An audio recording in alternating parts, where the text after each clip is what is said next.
I also read that you have quite a bit of an experience in compiling analytical reports of the academy players at Dinamo. Is that true? And what would you say, like, having been at the club for the last few years, what what goes into analyzing a young player in Croatia at this level, and like how do those reports get compiled? What's the content of it? So the first of all, when we analyze our players, we have a video analyzing the player. Second of all, we have the parameters which tell us, okay, this player has this percentage of the correct passes and so on. We have two companies, Instat and Scout, which are doing that, bringing us reporting, sending us reports of the every match of our players. Third part is that we are analyzing them on the fitness base. We have that catapult system in the school and in the first team.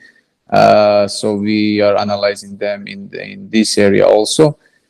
And we have one application in a club in which we put all this data in one place. And for example, you have profile of Joško Gvardiol, and in which you can see, okay, in this period he been in the sessions, I don't know, this X times. In this X times, his average kilometers per session was this, and so on. So then you can track them and you can see how they are developing. And it's a good thing if you have from the previous generation for top class players like Guardiola and so on. So you can compare these kids now with that players.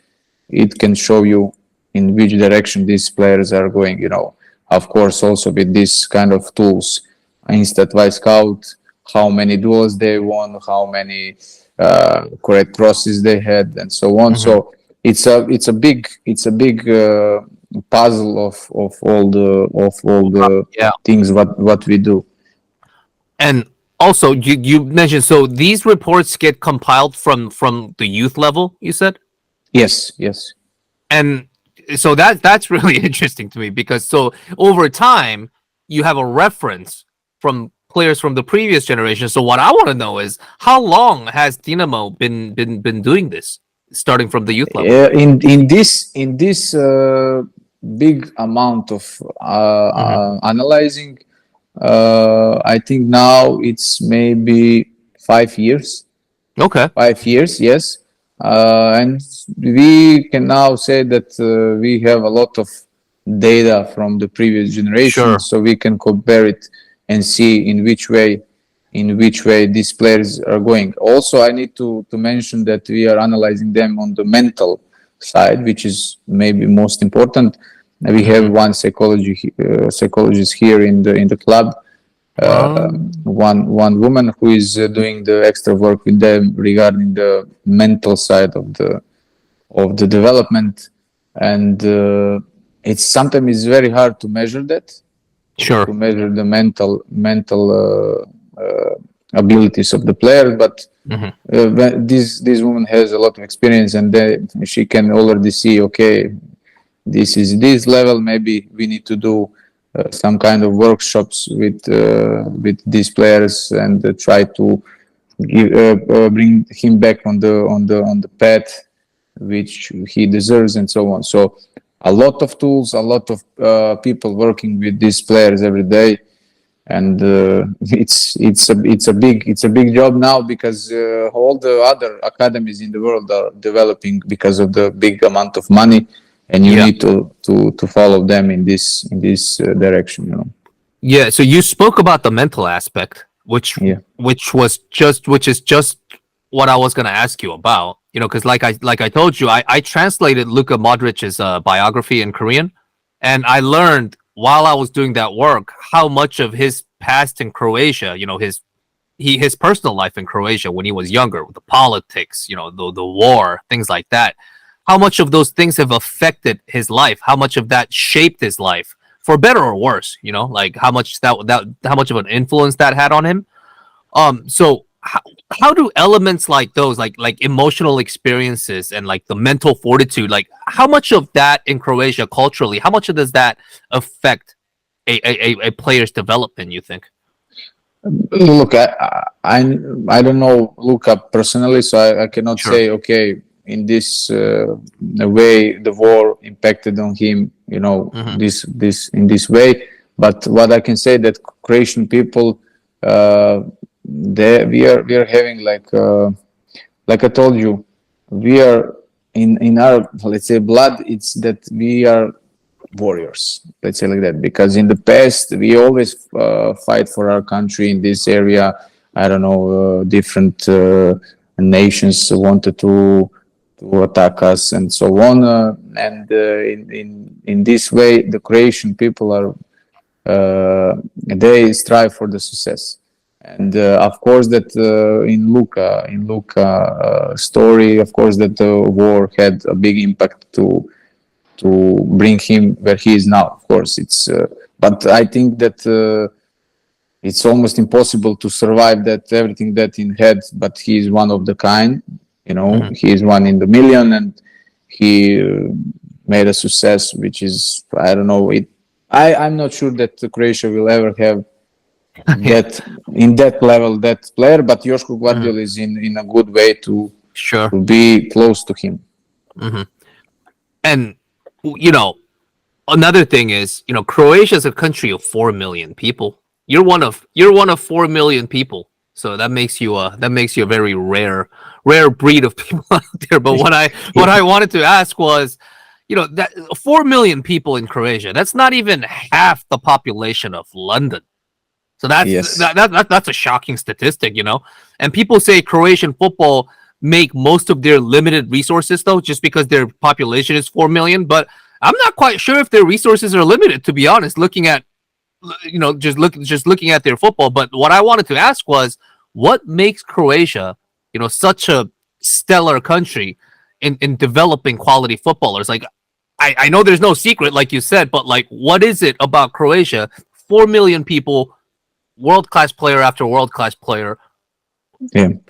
I just want to hear from somebody within Croatian football, like where does that come from? Yes, even now the new statistics says that we are 3.7 million people in the country, so even less than 4 million.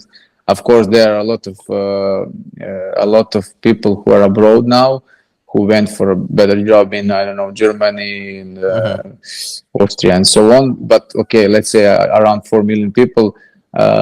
Regarding this success, we've been second and third in World Cup, in last two World Cups. Like I told you, this area, but also almost the whole Balkan has a lot of talented players. But I think that the combination of the Croatian mentality and the talent is something special, because you have a lot of talented players in Bosnia, in Serbia.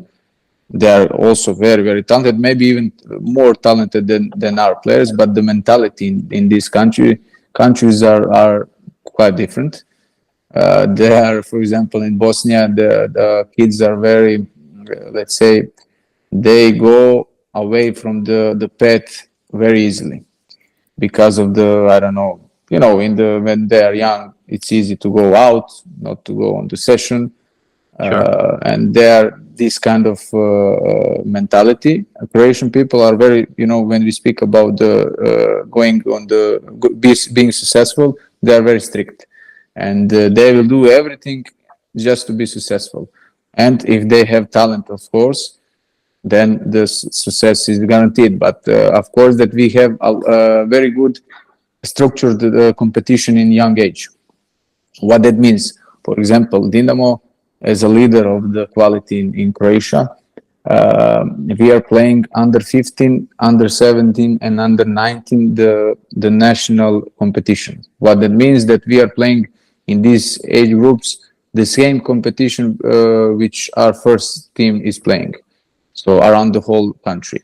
And then we have under 14, under 16, and under 18. they are playing regional competitions, but with 1 year age older guys than our kids.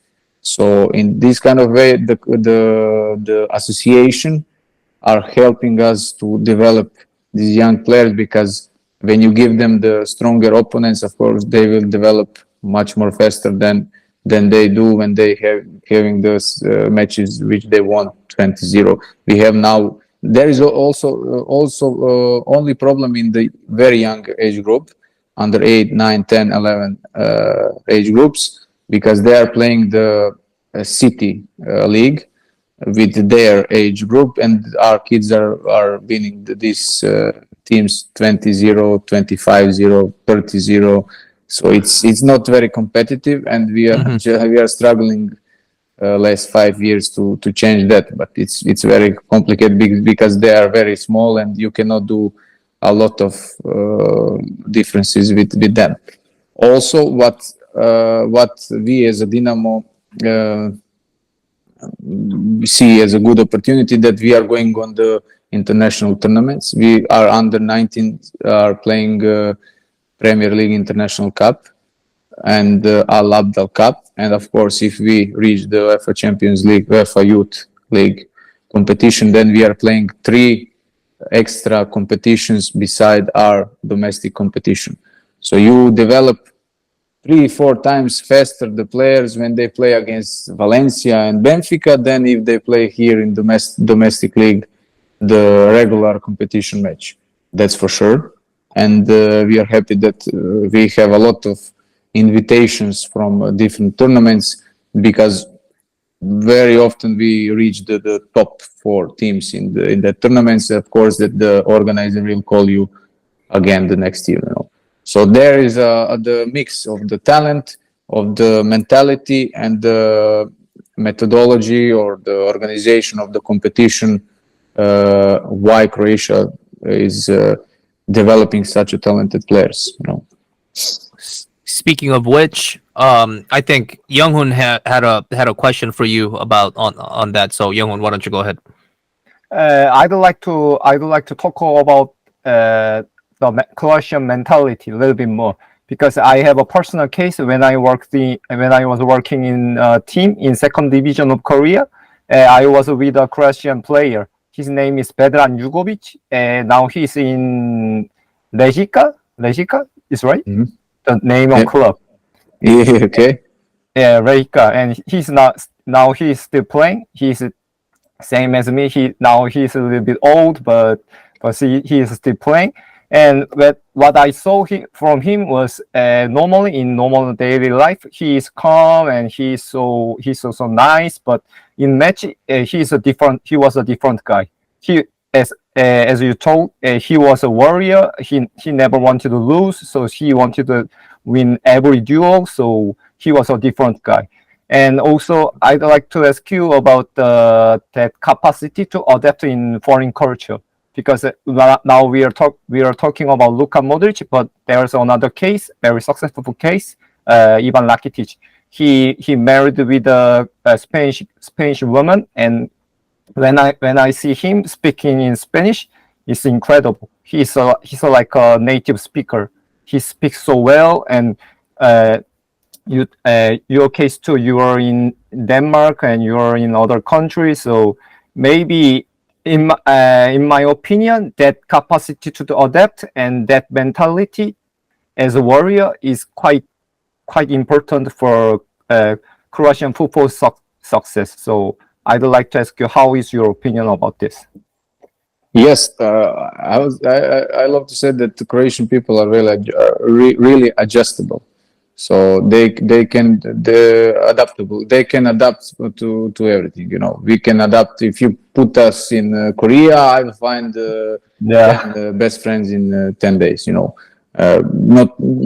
maybe only I. A lot of Croatian people. Of course, you have introvert and extrovert, but a lot of Croatian people are adaptable. What that means, like you said, okay, Rakitic is now in Spain. He's speaking fluently. Yes. Because in our brains in Croatia, we know if we adapt fast in this area, in this environment, the most of the people from the Spain will, easier connect with us, then we will have a lot more opportunities from that. And in the end, we will be happy. These guys from Spain will be happy, and the mentality of our brains are like that. Okay, be adaptable and adapt to the environment where you're going. Like you said, of Luka. Of course, that he is adaptable because he went from through war. He saw a lot of situation in these times in 90s. Of course, that when he goes to the Spain and try to adapt to the new team, it's nothing for him because in mentally he adapted on much bigger pressures moments than this. So the Croatian mentality is like that. Really, we are very very adaptable on all situations. And what I liked what you said, that Jugovic is very calm beside the field, but on the field he's warrior. Also, yes, we are very chill. We go to the coffee, drink coffee. We go to to watch the game. But when we are participating in some kind of activities, then we are very competitive, and we don't love to lose even when we playing chess. So it's like that. I don't know. It's in our mentality. Yeah, and so I think the nice way to kind of wrap up this conversation is, in your opinion, do you think Croatia's success, because Croatia has enjoyed some incredible success in the last few years and on the world stage, especially at the World Cup, do you think Croatia's success at international stage is sustainable? Because countries that are small in terms of size, population, or what have you, we've seen cases where once they excel in football, we've seen many of these countries kind of fade over time when the generation of their best players kind of fade away as well. So can Croatia sustain their level of excellence, you think, over the next 5, 10, 15, 20 years? I think yes, because I know the quality now of the young players and their mentalities, and I'm sure that we will continue. Maybe not in this way, because being second and third it's top achievement. But I think that in every big competition we will be part of it. We just didn't be part of the 2010 World Cup in South Africa. Mm-hmm. Every else competition we've been on that. So for me, I think next year's will also show that after Luka Modric, we have a lot of new players who will lead the groups, the group of the players of the national team. You have now Joško Gvardiol, who is the most worth defender ever. So he will be, of course, one of the leader of that new generation. A lot of young players in Dinamo having a big potential. It's on them how they will develop, how they want to follow these idols like Luka. And I think that in the future we will have also the big impact on the football market. Yeah, and I think the one last question for me is, you as from a personal standpoint, you're the team manager at the Dinamo Zagreb Academy. What is your ultimate mission in football? What would you like to accomplish? Do you have big dreams and ambitions to go on and maybe work with the Croatian FA, or you want to be part of the first team at Dinamo Zagreb? Like what are some ultimate goals that you may have, or is it more of a day-to-day for you? Like, so if we can kind of wrap up with it's day to day. I just believe in hard work, nothing else really. Mm-hmm. You need to have a little bit of luck in some kind of moment, but 99% really is hard work, nothing else. Mm-hmm. If you showing off yourself every day that you are willing to be successful, to hard work every day, something will show up. And I have some ideas in my career what I want to achieve, but I'm still very young. I don't want to say something and then fall down on my head. So I will just go day by day and seeing where it will bring me in the end, you know. Awesome. I think that about wraps it up. Younghun, do you have any other things that you want to talk about with Tin, or are we good? Yeah, actually, I have several questions, and first of all, is about my personal interest, and you've mentioned several times about Josko Gvardiol, and Yes. I'd like to know how was his character with you guys in Dinamo Zagreb, and which was his position in academy and in first team. I'd like to know about that from you. I'm sad that I didn't prepare you his mental board.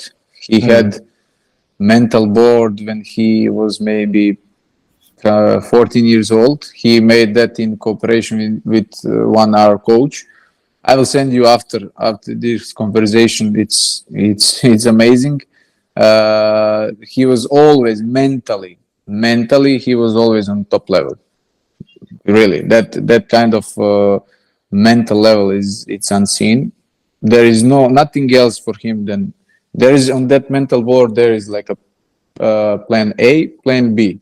Plan A is elite club. Plan B, there is no plan B. Yeah. So only plan A, you know. And in the middle of everything is success. And what he needs to have to reach that success. What is success? The plan A. So from the very young age, it was seen that he is very special in mental way. And what is also interesting that he played a lot of positions during his development in Dinamo. He played central midfielder, sometimes winger. He was also the attacker, and in the end, he was left back and central defender. He is now also playing left back and central defender. Yeah. But when he was in the first team, he played left back because in that moment Dinamo had two good defenders, experienced one, and he played left back and he developed there. Also, what was good option of the management of the club was that when we sold him, he stayed here for 1 year on a loan. And they participate with paying some kind of amount of money for him every match he playing minimum 45 minutes. So it was a good strategy. Also, we had I will now lie maybe 15 or 20% of the next transfer. So we now reached maybe around 12 million euros extra from this transfer. Huge money that. Yes, you sold him for 20, 23, 4, and now extra again after a few years again some kind of money from his transfer. So it was a good strategy from management of the club, and his because in one moment he had two offers. One was Leipzig from Germany, and one was Leeds from UK. But he chose the Leipzig because he thought that that is the club where he will develop more. Even the Leeds offer was higher than the Leipzig offer. So he was not interested in first step about the money, just about the development. And you can see in these kind of decisions that he mentally he is top level. Yeah, interesting. Yeah. And another question is about your obligations, your daily job. How is your relationships with agents? Because as I told you, I was with Valencia Hubeni B in Korea, and also Hubeni B over Real Sociedad was here. So I was with them, and I had many conversations with coordinator of Real Sociedad and coordinator of Valencia. So I was talking with them, and actually in Spain, in North area, a little bit less because there's no many agents like in Madrid, in Barcelona, in Valencia. There's no many agents. So still the relationship between player parents and club is very direct. But in other areas like Valencia, the people who works in academy have some problem, because when you work with youth level, when you work with players, you have to promote the players, you have to deal the football things, but you have to also deal about education. You have to communicate with their parents about their education, etc.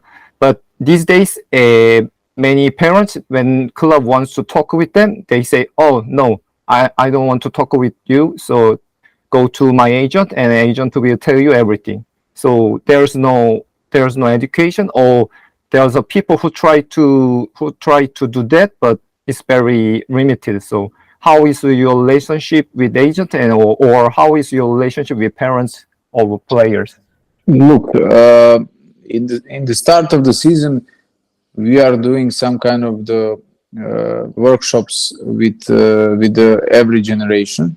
What that means, the main coach of this generation having the meeting with the parents of that generations and trying to explain them the rules of the club. As Dinamo is the biggest club here in Croatia, a lot of people are having the respect for our club and the employers of the club. But of course, you have always, on a daily basis, the parents and the agents who are, just trying to push something and trying to push their ideas in academy. How we are dealing with that? It's a conversation, normal conversation. We are trying to accept everyone to see what is their idea. Of course, that the agent is trying to defend the interest of his players, but in the end, you have, for example, on one position 3 players. Of every player's agents come and says that his player is the best. Of course, it cannot be. It's only in this moment. It's only maybe one, the best of them, and then you are trying to find maybe other solution for him, or trying to convince them that maybe he be a little bit more patient for that player, that something will appear soon, and so on. So it's daily based work with them, but we get used to it. It's everyday. It's everyday war. Let's say like that. Yes, but we have also some kind of, let's say, problems with them. But in the end, it's not a problem. It's just finding a solution, for the player, for the agent, for the parents in the end, and for us as a club. And in the end, we are making very little mistakes when we speak about choosing which players needs to go up on the first team and so on. Maybe in the past it was few of them, but these players in that moment wasn't for us really. Then you need to know that some players develop better in some other environment than in the best environment. Maybe some player is developing faster in a lower quality environment than in the high quality environment. So it doesn't mean that someone made mistake. It's maybe just it was not a proper environment for him in that moment. So we are dealing with that every day, of course. Okay, I think that about sums it up for us. Tin, do you have anything else to add for our audience, or do you feel like you've pretty much covered? I think we covered most of quite a good amount, right? Quite a good amount, yes. But of course, there are always, when we are speaking about football, you can speak about 10 days, and always some topic will pop up, But I'm satisfied with this conversation. Good questions, good podcast, and I just wish you a luck with this podcast, and I hope that you will reach the higher levels with it. Thank you. Really appreciate the kind words. So that about sums it up for us for our 4th episode. Tin, thank you so much for taking your time. Hopefully we'll get to connect again. Talk to you again, and thank you everyone, and we'll be back with episode number 5. But until then, have a great time. We'll be back soon. Thank you. Thank you guys.